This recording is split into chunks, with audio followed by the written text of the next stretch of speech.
Hello guys, in this video I will explain a 4-bit Johnson counter. This is also called as a twisted ring counter. In the last video we have studied about the ring counter, that is one type of the shift register counter. Mana counters lo different types of counters గురించి నేర్చుకున్నాం. First వచ్చేసి synchronous counter, అలాగే second type is asynchronous counters అంటారు. The third type is shift register counters.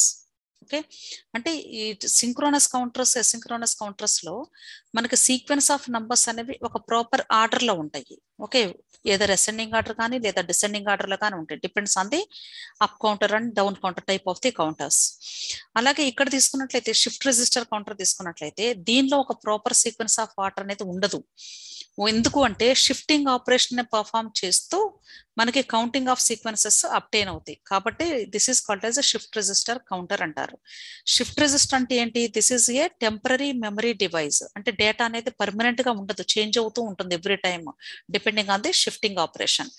So అందుకనే ఇక్కడ shift register counter అన్నారు.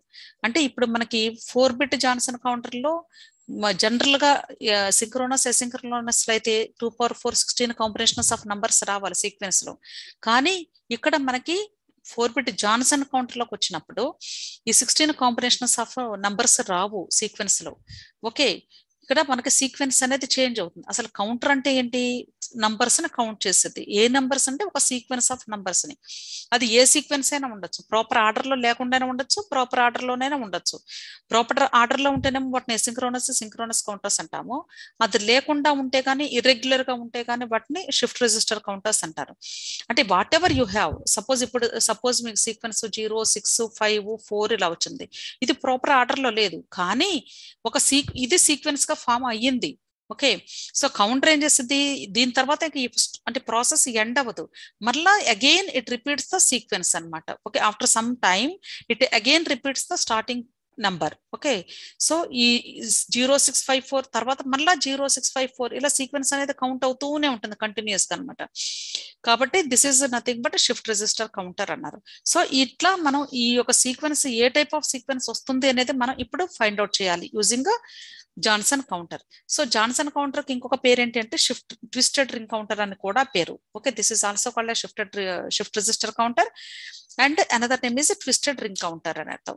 Twisted అన్నాము అంటేనే అర్థమవుతుంది మనకు. రింగ్ కౌంటర్ అంటే ఎలా డయాగ్రామ్ డ్రా చేసాము, లాస్ట్ ఫ్లిప్ ఫ్లాప్ యొక్క అవుట్పుట్ ని ఫస్ట్ ఫ్లిప్ ఫ్లాప్ కి ఇన్పుట్ గా ఇచ్చాము.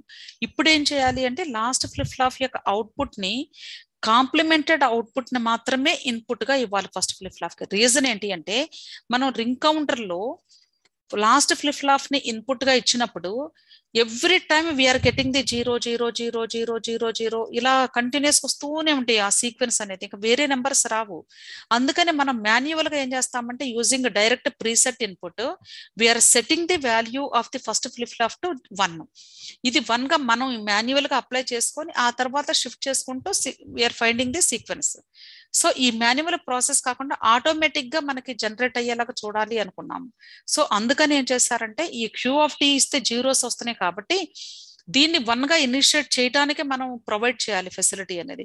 సో ఇప్పుడు ఇది 0 అయినప్పుడు దీని యొక్క కాంప్లిమెంట్ ఎగ్జాక్ట్ ఏమవుతుంది, 1 అవుతుంది. అందుకని QD' తీసుకొచ్చేసి ఇన్పుట్ గా ఇచ్చారు. అంటే ఇప్పుడు ఏమవుతుంది, ఇక్కడ మనకి 0 క్లాక్ పల్స్ ఉన్నప్పుడు ఇనిషియల్ గా with the help of the direct inputs, ఇక్కడ 2 టైప్స్ ఆఫ్ డైరెక్ట్ ఇన్పుట్స్ తీసుకున్నాము. ఒకటి క్లియర్ ఇన్పుట్, సెకండ్ వచ్చేసి ప్రీసెట్ ఇన్పుట్ అంటారు. క్లియర్ ఇన్పుట్ ఏం చేసేది, ప్రీ స్టోర్డ్ డేటా ఏదైనా ఉంటే గానీ అన్నింటినీ కూడా తీసివేసి ఆల్ ది ఫ్లిప్ ఫ్లాప్స్ ని 0కి సెట్ చేసేది, అంటే క్లియర్ చేసేసేది. ఇది దిస్ ఈజ్ క్లియర్ ఇన్పుట్. అంటే when clear is equal to 1 it clears all the flip flops to 0. Okay, అలాగే మీరు ప్రీసెట్ తీసుకున్నారనుకోండి, సపోజ్ ప్రీసెట్ ఈక్వల్ టు 1 చేశారనుకోండి, it sets all the flip flops to 1 అనమాట. కానీ ఇప్పుడు మనం ప్రీసెట్ చేయకూడదు కదా ఇనిషియల్ గా. సో ప్రీసెట్ మనకు అక్కర్లేదు కాబట్టి దీన్ని ఇప్పుడు మనం 0 చేసేసుకుంటాము. ఓన్లీ ఫస్ట్ ఇనిషియల్ గా క్లియర్ ఈక్వల్ టు ఇక్కడ 1 చేస్తున్నాను, ఎప్పుడు క్లాక్ పల్స్ అప్లై చేయకముందు. ఓకే అండి, క్లాక్ పల్స్ అప్లై చేయకముందు క్లియర్ విల్ బి ఇక్కడ 1 అవుతుంది అనమాట. అప్పుడేమవుతుంది, అన్ని ఫ్లిప్ ఫ్లాప్స్ యొక్క అవుట్పుట్స్ వచ్చేసి జీరోస్ అయిపోతాయి, క్లియర్ అయిపోతుంది. ఓకే, ఇక్కడ 0 అవుతుంది అవుట్పుట్. నెక్స్ట్ ఇప్పుడు ఫస్ట్ క్లాక్ పల్స్ అప్లై చేశాము. ఫస్ట్ క్లాక్ పల్స్ అప్లై చేసినప్పుడు ఇక్కడ 0 0 0 0 రాసేసాను. ఓకే, నెక్స్ట్ ఇప్పుడు ఫస్ట్ క్లాక్ పల్స్ అప్లై చేస్తున్నాము. అప్లై చేసినప్పుడు ఏమవ్వాలి, ఈ ఫస్ట్ ఫ్లిప్ ఫ్లాప్ కి అవుట్పుట్ రావాలి కదా, నెక్స్ట్ స్టేట్ వాల్యూ రావాలి కదా. క్లాక్ వచ్చింది అంటేనే ఈ flip flop functioning proper start అవుతుంది ప్రాపర్ గా. అంటే ఇప్పుడు ఈ డీకి ఇన్పుట్ ఎక్కడ నుండి వస్తుంది, క్యూడీ డాష్ నుండి వస్తుంది. ఇది 0 అయినప్పుడు ఇక్కడ దీని వాల్యూ ఎంత అవుతుంది, 1 అవుతుంది. అంటే ఇక్కడ 1 వచ్చేసింది. ఎప్పుడైతే క్లాక్ పల్స్ అప్లై చేసామో ఇది ప్రీవియస్ స్టేట్ 0 అయింది, అంటే ప్రెసెంట్ స్టేట్. ఇది ప్రెసెంట్ ఇన్పుట్ 1 అయింది. ఇప్పుడు నెక్స్ట్ స్టేట్ వాల్యూ ఏమైంది, 1 అవుతుంది. ఎందుకు అంటే characteristic equation of D flip flop వచ్చేసి Q of T plus 1 equal to D. కాబట్టి డిలో ఏది ఉంటే అదే నెక్స్ట్ స్టేట్ ఈక్వేషన్ అవుతుంది. కాబట్టి ఇప్పుడు డికి 1 వచ్చింది కాబట్టి ఇక్కడ ఏమవుతుంది, 1 అనేది నెక్స్ట్ స్టేట్ వాల్యూ అవుతుంది. Next what about second flip flop output అంటే ఇప్పుడు మనకి ఇక్కడ ఏమొచ్చింది, this is QA equal to 1 వచ్చింది. నెక్స్ట్ డిబికి ఇన్పుట్ ఏమైంది, దీని ముందు అవుట్పుట్ ఈ వాల్యూ ఏదైతే ఉందో అది 0 ఇక్కడికి వస్తుంది. అగైన్ ఇప్పుడు క్లాక్ పల్స్ ఇవ్వటంతో ఈ 0 మనకి ఇక్కడికి ఈ 0గా నెక్స్ట్ స్టేట్కి వస్తుంది. కాబట్టి అగైన్ 0 అవుతుంది. అలాగే టీసీ తీసుకోండి, టీసీకి దీని ముందు ఫ్లిప్ అవుట్పుట్ వాల్యూ ఏదైతే ఉందో అది ఇన్పుట్ గా వచ్చింది. క్లాక్ పల్స్ ఇచ్చినప్పుడు it provides next state as D value 0. కాబట్టి అగైన్ 0 వస్తుంది. సేమ్ డిడి కూడా అంతే, దీని వాల్యూ డి 0గా వస్తుంది డిడికి. సో ఎప్పుడైతే క్లాక్ పల్స్ అప్లై చేస్తారో again you are getting the same value as 0 in the output. Okay, next second clock pulse apply చేస్తారు, సేమ్ ప్రాసెస్ రిపీట్ అవుతుంది. అంటే మళ్ళీ ఇక్కడ 0 వచ్చింది కాబట్టి ఇప్పుడు నెక్స్ట్ వాల్యూ ఏమవుతుంది, ఇక్కడ 1 అవుతుంది. సో ఈ 1 ఇక్కడికి వచ్చేస్తుంది. అగైన్ మళ్ళీ సేమ్ 1 ఇచ్చాం కాబట్టి మళ్ళీ 1 వస్తుంది. ఇలా ప్రాసెస్ కంటిన్యూ అవుతూ ఉంటుంది. మరి ఈ డయాగ్రామ్ లో ఇన్ని కాంబినేషన్స్ వేయడం కష్టం కదా మనకి, అందుకని ఏంటంటే ఇట్ ఈస్ వెరీ ఈజీ అనమాట. ఇక్కడ ఏంటి, ఏ type of shifting operation perform చేస్తున్నాము అంటే rotate right shifting operation perform చేస్తున్నాము. అంతే కదండి, రైట్ షిఫ్టింగ్ వెళ్తుంది మధ్యలో flip flop to flip flop, last ది మరలా వచ్చి ఇన్పుట్ గా వచ్చేస్తుంది కాబట్టి రొటేట్ రైట్ షిఫ్టింగ్ ఆపరేషన్ అంటారు దీన్ని. ఓకే, రొటేట్ రైట్ షిఫ్టింగ్ అంటారు. కాబట్టి ఇప్పుడు దీన్ని టేబుల్లో చూసి రాసుకుంటూ వెళ్ళిపోవచ్చు. అంటే క్యూడి కాంప్లిమెంట్ అయ్యి క్యూడి డాష్ కింద అది ఇన్పుట్ గా వచ్చింది కాబట్టి క్లాక్ పల్స్ ఇచ్చినప్పుడు అవుట్పుట్ ఆ క్యూలో ఏది ఉంటే అదే వస్తుంది. అంటే ఈ 0 కాంప్లిమెంట్ ఇక్కడికి వస్తుంది, ఈ 0 ఇక్కడికి షిఫ్ట్ అయినట్లు అర్థం. క్లియర్ అండి. అలాగే నెక్స్ట్ ఏం వచ్చింది, ఇప్పుడు ఈ 0 కాంప్లిమెంట్ అయ్యి ఇక్కడికి రావాలి, ఈ 1 ఇక్కడికి మూవ్ అవ్వాలి, ఈ 0 ఇక్కడికి రావాలి, ఈ 0 ఇక్కడికి రావాలి. సేమ్ ఈ 0 కాంప్లిమెంట్ అయ్యి మళ్ళీ థర్డ్ క్లాక్ పల్స్ అప్పుడు ఇక్కడికి వస్తుంది, ఈ 1 ఇక్కడికి వస్తుంది, ఈ 1 ఇక్కడికి వస్తుంది, ఈ 0 ఇక్కడికి వస్తుంది. ఫోర్త్ క్లాక్ పల్స్ అప్లై చేసినప్పుడు again 0 will be complimented as 1. So again this 1 becomes as 1 here. అలాగే 1 ఇక్కడ షిఫ్ట్ అవుతుంది, ఈ 1 ఇక్కడికి వచ్చేస్తుంది. ఫిఫ్త్ క్లాక్ పల్స్ అప్లై చేసినప్పుడు మళ్ళీ 1 ఏమవుతుంది, కాంప్లిమెంట్ ఇక్కడికి వస్తుంది కాబట్టి 0గా వస్తుంది. ఈ 1 ఇక్కడికి వచ్చింది, ఈ 1 ఇక్కడికి వస్తుంది, ఈ 1 ఇక్కడికి వస్తుంది. అగైన్ సిక్స్త్ క్లాక్ పల్స్ ఇచ్చినప్పుడు ఈ 1 మళ్ళీ కాంప్లిమెంట్ ఇక్కడికి వస్తుంది, సేమ్ 0 ఇక్కడికి మూవ్ అవుతుంది, 1 ఇక్కడికి మూవ్ అవుతుంది, ఈ 1 ఇక్కడికి మూవ్ అవుతుంది. Same seventh clock pulse same 0, this is 0, this is 0, this becomes as 1. Eighth clock pulse ఇచ్చాను, ఈ 1 మళ్ళీ కాంప్లిమెంట్ అయ్యి ఇక్కడికి వస్తుంది, ఈ 0 ఇక్కడికి వస్తుంది, ఈ 0 ఇక్కడికి వస్తుంది, ఈ 0 ఇక్కడికి వచ్చేస్తుంది.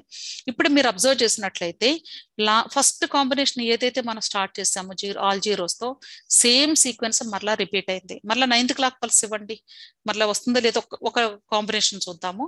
సో నైన్త్ క్లాక్ పల్స్ ఇచ్చాను అనుకుందాం, ఇది ఏమో వాళ్ళ కాంప్లిమెంట్ ఇక్కడికి రావాలా కదా, ఇక్కడికి 1 వచ్చింది, మళ్ళీ సేమ్ 0 ఇక్కడికి వచ్చింది, ఈ 0 ఇక్కడికి వచ్చింది, ఈ 0 ఇక్కడికి వచ్చింది. ఇక్కడ నుండి సీక్వెన్స్ రిపీట్ అవుతుంది చూడండి, 1 0 0 0. అంటే ఇప్పుడు మనకి ఎన్ని క్లాక్ పల్సెస్ సరిపోయినాయి, ఇక్కడ 8 క్లాక్ పల్సెస్ సరిపోయినాయి అనమాట. కాబట్టి ఇక్కడ మన స్టేట్మెంట్ రాయొచ్చు, number of clock pulses required, okay, clock pulses required to repeat the sequence is equal to 8.